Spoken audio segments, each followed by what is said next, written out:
नमस्कार, live cities की night bulletin दिन भर बिहार में आपका स्वागत है। खबरों की शुरुआत करेंगे, लेकिन उससे पहले एक नजर डालते हैं आज की सुर्खियों पर। जेडीयू ऑफिस अचानक पहुंचे सीएम नीतीश, बंद कमरे में हुई कार्यकर्ताओं से मुलाकात। वक्फ बिल को लेकर जेडीयू सांसद संजय झा और ललन सिंह के साथ की बड़ी बैठक। लालू को छोड़िए, आप लोगों के लिए तेजस्वी ही काफी, अमित शाह को चेतावनी। बिहार बीजेपी अध्यक्ष का कन्हैया कुमार पर हमला। नहाय खाए के साथ चैती छठ महापर्व की शुरुआत, सीएम ने दी बधाई। चिराग पासवान को बड़ी मां ने पुकारा, बोली इंसाफ कीजिए। जेडीयू के राष्ट्रीय महासचिव मनीष वर्मा अपने जन्मदिन पर काटा केक। बिहार के स्कूलों में ऑटो ई रिक्शा बंद, नाराज ऑटो यूनियन का कल धरना। 10 करोड़ की लूट के बाद तनिष्क शोरूम में लगी भीषण आग। बिहार में अगले 3 दिनों में बढ़ेगा पारा, लू चलने की भी संभावना। अब खबरें विस्तार से। जेडीयू ऑफिस में नीतीश कुमार पहुंचे, करीब 15 मिनट तक वहां रुके और बंद कमरे में कार्यकर्ताओं से मुलाकात की। फिर नीतीश कुमार ने कार्यालय का निरीक्षण भी किया। इस दौरान महिला कार्यकर्ताओं ने गाना गाकर उनका अभिनंदन किया और फोटो खिंचवाया। उन्होंने मीडिया कर्मियों से कोई बात नहीं की। बिहार में इसी साल चुनाव होने वाले हैं, इस वजह से जेडीयू दफ्तर में कार्यकर्ता जुट रहे हैं। पार्टी ऑफिस में नेताओं और कार्यकर्ताओं की भीड़ लगी रहती है, लेकिन सीएम के आगमन की सूचना किसी को नहीं थी। थोड़ी देर पहले पार्टी पदाधिकारियों को सीएम के आने की जानकारी दी गई। कुछ ही देर में वे पहुंच भी गए। सीएम अपने चेंबर में गए और गेट बंद करके कार्यकर्ताओं से बात की। जब तक नीतीश है, सभी के हितों की रक्षा होगी। वक्फ बोर्ड संशोधन बिल के सदन में पेश होने से पहले सियासी पारा गर्म हो गया है। केंद्र में मोदी सरकार के सहयोगी जेडीयू ने इस बिल पर सफाई दी है। जेडीयू के कार्यकारी अध्यक्ष एवं राज्यसभा सांसद संजय झा ने कहा कि हमें उम्मीद है कि वक्फ बिल को लेकर पहले की तरह लागू नहीं किया जाएगा। उन्होंने यह भी कहा है कि बिहार के मुख्यमंत्री नीतीश कुमार जब तक राजनीति में हैं, तब तक सभी लोगों के हितों की रक्षा की जाएगी। वक्फ संशोधन बिल को लेकर स्थिति साफ हो गई है। 2 अप्रैल को केंद्र सरकार बिल को लोकसभा में पेश करेगी। एनडीए की अगुवाई कर रही बीजेपी ने अपने सांसदों को व्हिप जारी किया है और संसद में मौजूद रहने को कहा है। इस बिल को लेकर मचे घमासान के बीच जेडीयू के सांसद के संजय झा और ललन सिंह के साथ केंद्रीय गृह मंत्री अमित शाह ने मुलाकात भी की है और जेडीयू ने अपना स्टैंड क्लियर किया। नेता प्रतिपक्ष तेजस्वी यादव ने केंद्रीय गृह मंत्री अमित शाह के बिहार दौरे पर निशाना साधा है। पटना पार्टी कार्यालय में उन्होंने चैलेंज करते हुए कहा कि लालू यादव को छोड़िए, तेजस्वी आप आमने सामने बातचीत के लिए बुला लीजिए। आप लोगों के लिए तेजस्वी ही काफी है। सारे आंकड़ों का जवाब आपको सही तेजस्वी दे सकता है। लालू यादव ने कब अपने भाई और भाभी को विधायक बनवाया, इसकी जानकारी ही नहीं है आपको। अगर छेड़िएगा तो हम भी नहीं छोड़ेंगे। सीएम नीतीश को इस हालत में देखकर चिंता होती है। उनके साथ क्या हो रहा है, मैंने उनके साथ काम किया है। ललन सिंह का दिल मन सब पीएम मोदी और शाह है।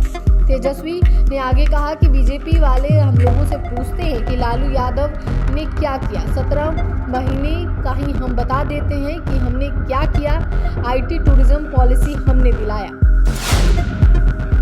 बिहार बीजेपी प्रदेश अध्यक्ष दिलीप जायसवाल ने किशनगंज में कांग्रेस नेता कन्हैया कुमार और सांसद डॉक्टर मोहम्मद जावेद आजाद पर तीखा प्रहार किया है। उन्होंने कन्हैया कुमार की पलायन रोको नौकरी दो पदयात्रा पर कटाक्ष करते हुए कहा कि जो लोग पहले भारत तेरे टुकड़े होंगे के नारे लगाते थे, आज वे युवाओं को रोजगार देने की बात कर रहे हैं। उन्होंने कहा कि अब कश्मीर से पत्थरबाज भी भाग गए हैं। किशनगंज सांसद जावेद आजाद पर टिप्पणी करते हुए उन्होंने कहा कि कांग्रेस के सांसद का काम ही आरोप लगाना है। विपक्ष अपनी दुकानदारी चलाने के लिए ऐसा करता है। बीजेपी प्रदेश अध्यक्ष ने बिहार के विकास कार्यों का जिक्र करते हुए कहा कि 2024 के बजट में प्रधानमंत्री ने बिहार के लिए खजाना खोल दिया है।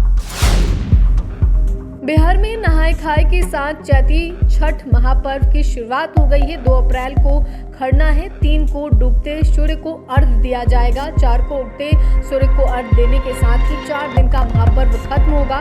छठ व्रतियों ने सुबह सुबह गंगा में स्नान किया, सूर्य की पूजा की। इसके बाद गंगा के पवित्र जल से सात्विक रूप से बनाए जाने वाले कद्दू भात का प्रसाद ग्रहण किया। सीएम नीतीश कुमार ने प्रदेश वासियों को चैती छठ की बधाई दी। उन्होंने कहा, छठ आत्मानुशासन का पर्व है। इसमें लोग आध्यात्मिक शुद्धि और निर्मल मन से आत्मचलगामी और उदयमान भगवान सूर्य को अर्घ अर्पित करते हैं। चैती छठ लोगों के लिए सुख समृद्धि एवं शांति लेकर आए।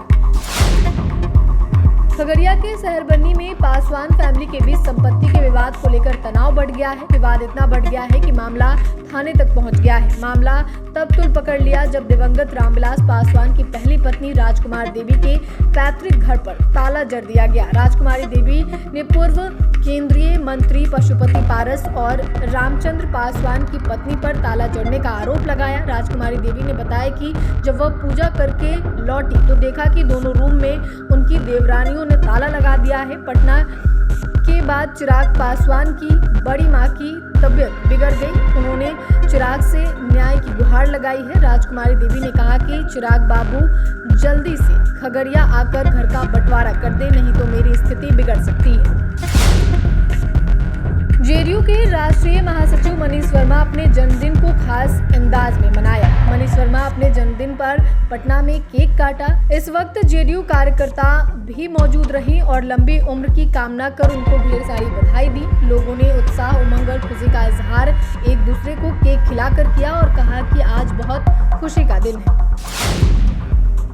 ऑटो ई रिक्शा से बच्चे स्कूल नहीं जा पाएंगे। बिहार में ऑटो से बढ़ते हादसों को देखते हुए परिवहन विभाग और प्रशासन ने ये फैसला लिया। पूरे बिहार में ये नियम आज से लागू किया गया है। अगर किसी स्कूल या चालक को स्कूली बच्चों को ऑटो से ले जाते हुए पकड़ा गया तो उसी समय उस पर सीधी कार्रवाई की जाएगी। वर्तमान में पटना और आसपास के क्षेत्रों में लगभग 4000 ऑटो और ई रिक्शा स्कूली बच्चों को लाने ले जाने में लगे हुए हैं। इनमें से 1000 पटना नगर निगम क्षेत्र में हैं और 3000 से अधिक ग्रामीण और प्रखंड क्षेत्रों में चल रहे हैं। नियम को सख्ती से लागू कराने के लिए मंगलवार को पटना डीटीओ, ट्रैफिक एसपी सहित संबंधित विभाग के पदाधिकारियों के बीच बैठक हुई। इस प्रतिबंध के तहत पटना नगर निगम, नगर परिषद और जिले के सभी प्रखंडों और ग्रामीण इलाकों में संचालित प्राइवेट स्कूल ऑटो का इस्तेमाल नहीं कर सकेंगे।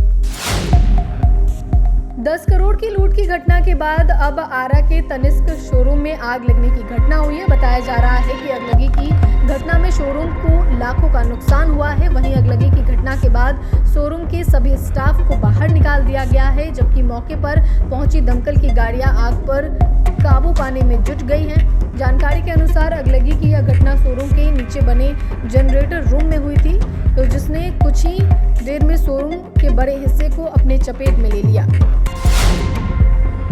बिहार में अब लू की मार झेलने के लिए तैयार हो जाइए। अगले 3 महीने तक हीट वेव को लेकर मौसम विभाग ने जो जानकारी दी है वो बेहद परेशान करने वाली है। तापमान सामान्य से अधिक रह सकता है। कई जिलों में 3 से 4 डिग्री की बढ़ोतरी होगी। इसके साथ ही तेज धूप और लू चलने की संभावना है। मौसम विज्ञान केंद्र पटना की ओर से बताया गया है कि 3 अप्रैल से एक नया पश्चिमी विक्षोभ पश्चिमी हिमालय क्षेत्र को प्रभावित करेगा। उससे बिहार के मौसम पर कोई प्रभाव नहीं पड़ेगा। इस बार लोगों को प्रचंड गर्मी का प्रकोप झेलना पड़ेगा।